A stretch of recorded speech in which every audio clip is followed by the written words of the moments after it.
Salut tout le monde, j'espère que vous allez toujours bien aujourd'hui. Alors aujourd'hui, on va faire le cours numéro 8, partie 1. Je fais référence à la page 157 dans votre cahier orange. Alors là, après avoir fait de la construction d'homothétie, là, je vais vous demander, est-ce que vous êtes capable simplement de trouver un rapport d'homothétie s'il n'est pas donné? Alors, le rapport de l'homothétie, comment déterminer le rapport d'homothétie noté K à partir d'un point et de son image et du centre de l'homothétie? Alors, il faut toujours faire la formule suivante. Vous faites la figure K est égale à la figure image. Alors, figure image divisé par la figure initiale. Donc, on fait toujours figure image divisé par la figure initiale. Si vous voulez qu'on y ait avec des lettres, ça serait la mesure de OA' divisé par la mesure de OA.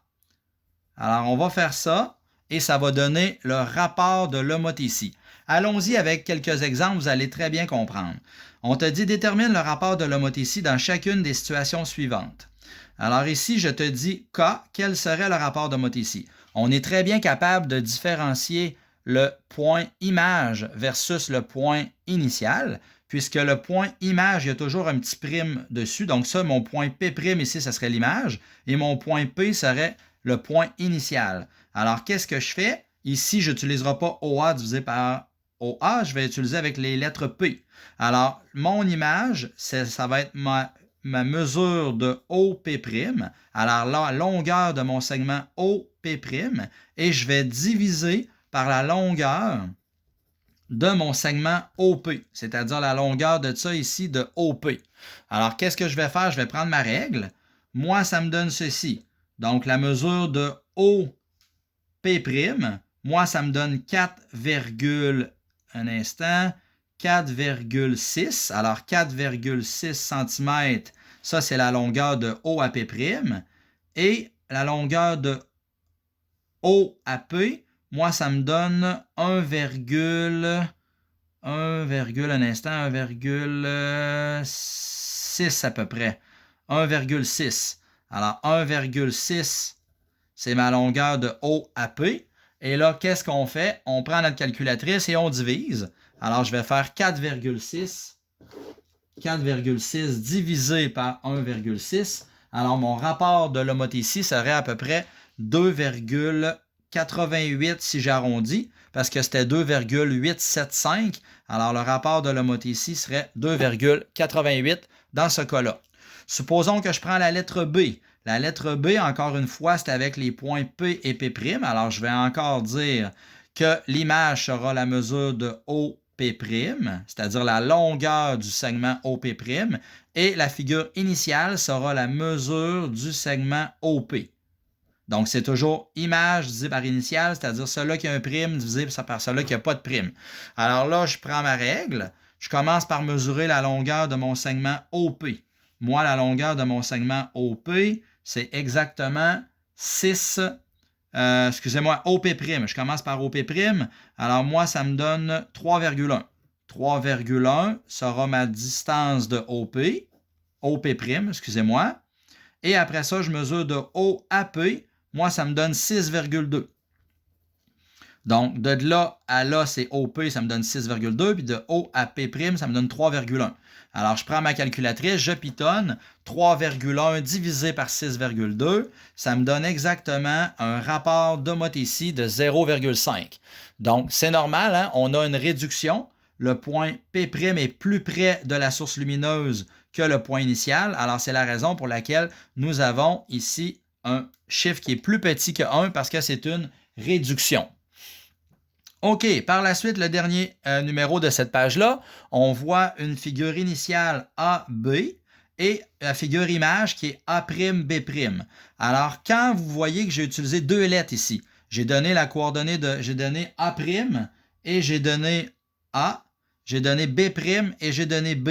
Alors, quand je donne plusieurs points comme ça, vous prenez votre point préféré.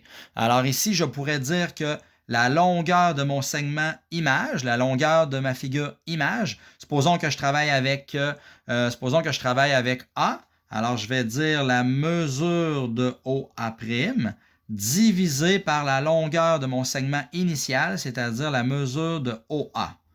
Donc, la mesure de OA', je prends ma règle et là, je vais mesurer OA'. OA', moi, me donne exactement 3,2. Alors, OA' me donne 3,2 cm. Et la mesure de OA me donne exactement, je m'excuse, j'arrive à 0,8. Alors, 0,8 cm, ça c'est la longueur de OA. Alors, tu prends ta calculatrice et là, tu pitonnes 3,2 divisé par 0,8, ce qui me donne 4. Alors, le rapport de l'homothétie, c'est égal à 4. Alors, ça, c'est mon rapport de l'homothétie. Si quelqu'un avait travaillé avec OB', tu aurais pu y aller avec OB', la longueur de OB', divisé par OB. Et normalement, si tu fais ça, ça t'aurait donné également un rapport de l'homothétie qui est tout près de 4. Ça aurait pu te donner au pire 3,7 ou 3,8, mais ça va te donner quelque chose qui est tout près de 4. Alors voilà, ça c'est quand les mesures ne sont pas écrites. Par contre, dans le haut de la page 158, quand les mesures sont écrites, regardez, quand les mesures sont écrites, alors ce que tu dois faire, quand les mesures sont bien écrites, tu dois absolument te fier aux mesures qui sont là et tu ne dois pas les calculer. Alors, regardez, et ça, c'est important, un numéro comme ça. Donc, quand je te dis, la question est toujours la même, trouver le rapport de l'homothétie. Tu vois que j'ai mon point A' qui est situé ici, puis j'ai mon point A. Donc, puisque j'ai utilisé A et A', donc ma figure image sera la mesure du segment OA' divisée par la mesure du segment OA. Alors, qu'est-ce que je dois faire? Faites attention. Là, je veux connaître d'abord la mesure de OA'. Puis je me fie aux mesures qui sont déjà là écrites sur ma feuille. Bien, la longueur de OA', c'est tout ça. C'est de O jusqu'à A'. Or, le 15, c'est juste cette partie-là. C'est de O à A. Puis le 25, c'est la distance entre A et A'. Donc, ça, c'est le 25. Donc, la mesure de OA' va être 15 plus 25, c'est-à-dire que ça va être de 40 mm. Et je répète, quand les mesures sont déjà écrites, on ne doit pas les calculer, on se fie aux mesures qui sont déjà écrites. Donc, comment j'ai fait pour trouver le 40? J'ai fait 15 plus 25 qui m'a donné 40 mm. Et je divise par la longueur du segment OA. Mais la longueur du segment OA, c'est la mesure qu'il y a là ici, qui est 15 mm. Alors là, qu'est-ce que je fais? Je prends ma calculatrice, je pitonne ça. 40 divisé par 15, ça m'a donné 2,6 périodique. C'est-à-dire, regardez là, 2,66666. Alors, dans une telle situation, je peux arrondir et je vais dire que c'est 2,67. Donc, j'arrondis à 2 chiffres après la virgule. Mon rapport de l'homothétie, je m'excuse de l'écriture, mon rapport de l'homothétie serait donc de 2,67. Là, donc, c'est un agrandissement de la figure initiale. On voit bien que le point A est là. Et là, qu'est-ce qui s'est produit? C'est que le point A' est beaucoup plus éloigné de la source lumineuse. C'est la raison pour laquelle c'est un agrandissement et que ça me donne 2,67.